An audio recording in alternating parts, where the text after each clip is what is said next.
Good morning student.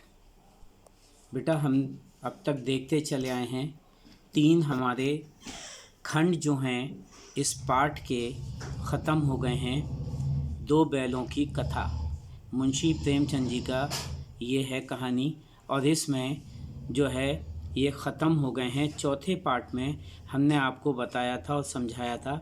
अब इसी में आगे देखिए आगे क्या कहते हैं। बाड़े की दीवार कच्ची थी, हीरा मजबूत तो था ही। अपने नुकीले सींग दीवार में गड़ा दिए और जोर मारा तो मिट्टी का एक चिप्पड़ निकल आया। फिर तो उसका साहस बढ़ा।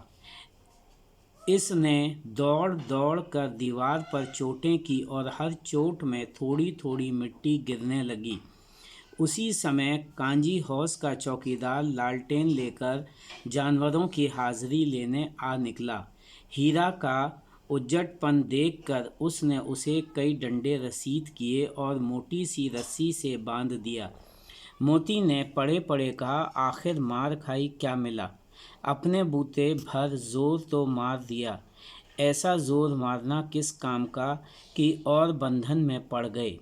जोर तो मारता ही जाऊंगा, चाहे कितने भी बंधन पड़ते जाएं।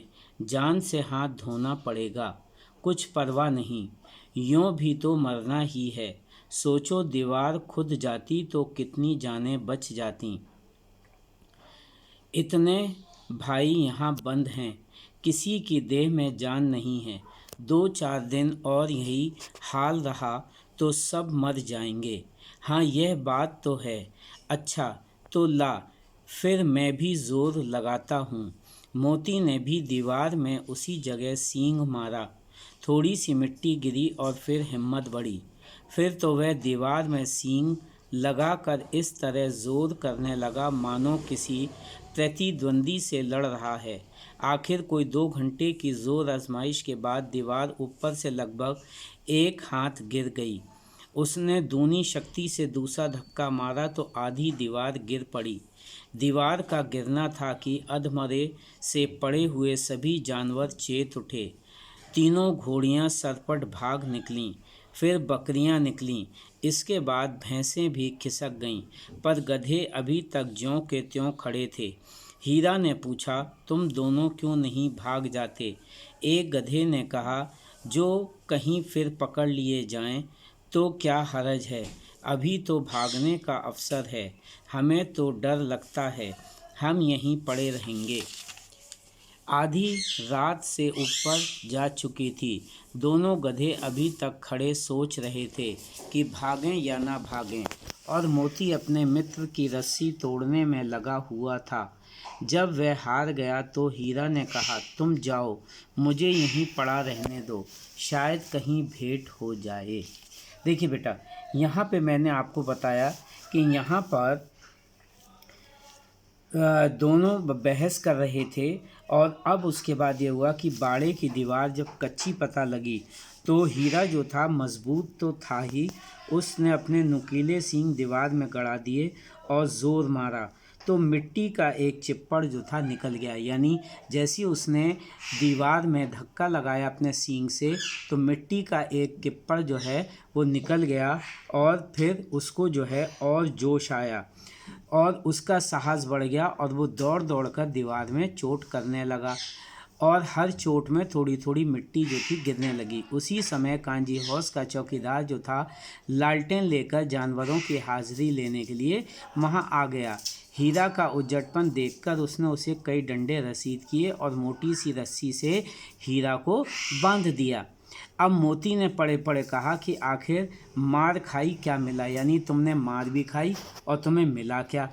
तो उसने कहा, अपने बूते भर जोर तो मार दिया। यानी हीरा ने कहा कि मैंने जितना मुझसे जोर लगाया गया मैंने वो तो लगाया, ऐसा जोर मारना किस काम का कि और बंधन में पड़ गए।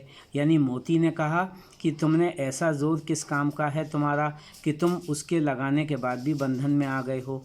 जोर तो मारता ही जाऊंगा, चाहे कितने ही बंधन पड़ते जाएं। यानी हीरा बोला कि मैं जोर लगाता रहूँगा, चाहे मेरे पे कितने बंधन लगते जाएं। जान से हाथ धोना पड़ेगा। मोती बोला कि इसमें तो हमें जान से हाथ भी धोना पड़ेगा। तो हीरा ने कहा, कुछ परवाह नहीं, यूँ भी तो मरना ही है। सोचो दीवार खुद जाती तो कितनी जानें बच जाती हैं। इसने कहा कि अगर तुम इस बात के बारे में सोचो कि अगर ये दीवार खुद जाएगी तो कितनी जानें या बच जाएंगी।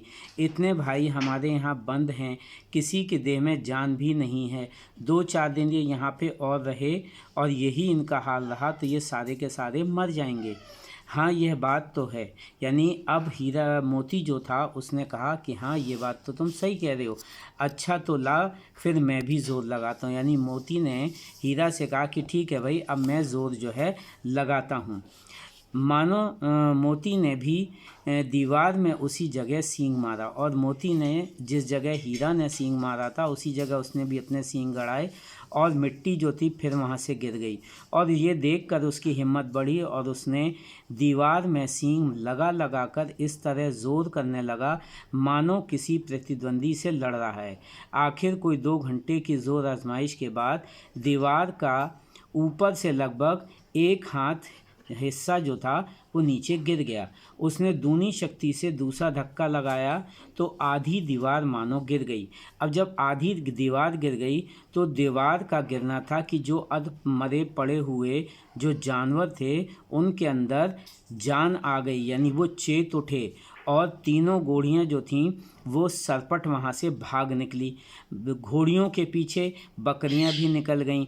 इसके बाद भैंसें जो थीं वो भी वहाँ से चली गईं, पर गधे जो थे वो बेचारे ज्यों के त्यों वैसे ही खड़े थे। अब हीरा ने उनसे पूछा कि भाई तुम दोनों क्यों नहीं भाग जाते? तो एक गधे ने कहा कि जो हम फिर पकड़ लिए जाए तो क्या होगा? तो हीरा ने जवाब दिया, तो हर्ज ही क्या है, अभी तो यहाँ से भागने का अवसर है तो तुम भाग जाओ, हमें तो डर लगता है, हम यहीं पड़े रहेंगे। यानी गधे बोले कि हमें तो डर लगता है और हम जो है यहीं पर पड़े रहेंगे। अब आधी रात जो थी वो बीत चुकी थी, उससे ऊपर का समय हो चुका था और दोनों गधे जो थे अभी तक वहीं खड़े ये सोच रहे थे कि भागें या ना भागें। और मोती अपने मित्र की रस्सी तोड़ने में लगा हुआ था। यानी मोती जो था हीरा की रस्सी को तोड़ने में लगा हुआ था। जब वह हार गया तो हीरा ने कहा, यानी जब मोती जो था हार गया तो हीरा ने उससे कहा कि तुम जाओ, मुझे यहीं पड़ा रहने दो, शायद कहीं भेंट हो जाए। यानी तुम मुझे यहीं पर पड़ा रहने दो और तुम यहाँ से चले जाओ, शायद हमारी कहीं पर भेंट हो जाए। यानी इस प्रकार से बेटा आपने देखा कि दोनों मित्रों ने किस तरीके से दीवार को गिराया। अब आज का प्रश्न जो है बेटा उसको नोट कर लीजिए और वो ये है कि कांजी हाउस के चौकीदार ने हीरा को क्यों मारा? फिर से एक बात सुन लीजिए प्रश्न, कांजी हाउस के चौकीदार ने हीरा को क्यों मारा? दूसरा प्रश्न नोट करिए, मोती ने अपने दोस्त के साथ मिलकर क्या किया? दूसरा प्रश्न है, मोती ने अपने दोस्त के साथ मिलकर क्या किया? ठीक है बेटा, ये आज का होमवर्क है, इसको आपको करना है।